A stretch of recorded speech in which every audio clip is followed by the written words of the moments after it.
И здравейте, драги зрители! Аз, както виждате, в момента съм в един Survivor, който... Това е първият ми Survivor. И тук съм се развил, колкото и може по-добре. Просто съм някакви неща, много съм запал.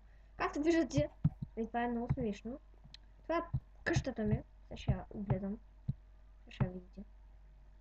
Къщата, с която започнах от началото. Ето вижте, шахматната къща в бяло черно дърво. И това така е моето диванче.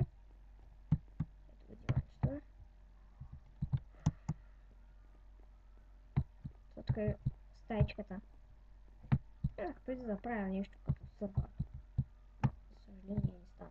Това така е безкрайният източник. А пък това така е мазето.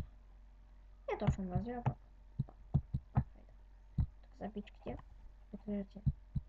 Развил съм се почти във всяка пичка една достатъчно. Пак това така е мината. Не се ходи толкова много. Много време ще изкачвам. Както виждате, това така е моята хубава стаичка къща. И сега ще ви покажа останалото от нея. Това е снежен ми голем, може да не го ползвам, не знам защо.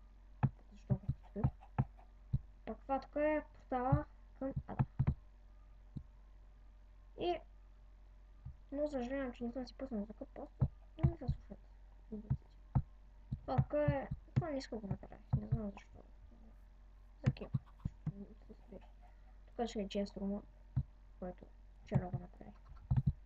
А пак това така е фермата, която пак вчера я направих, защото вчера започнах пак Survivor да го играя.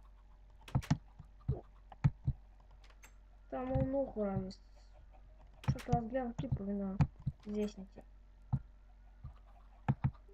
Мога само сега да направя една реклама на знака и Epic Games, Pavlos, Sparkle,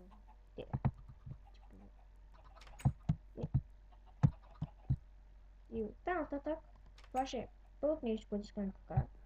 То искам да ви дам добро първо впечатление, че това е първият ми Survivor, който съм най-доразвит. Съжалявам, че много лаги, просто като записвам, съм на лаптоп и ми лаги.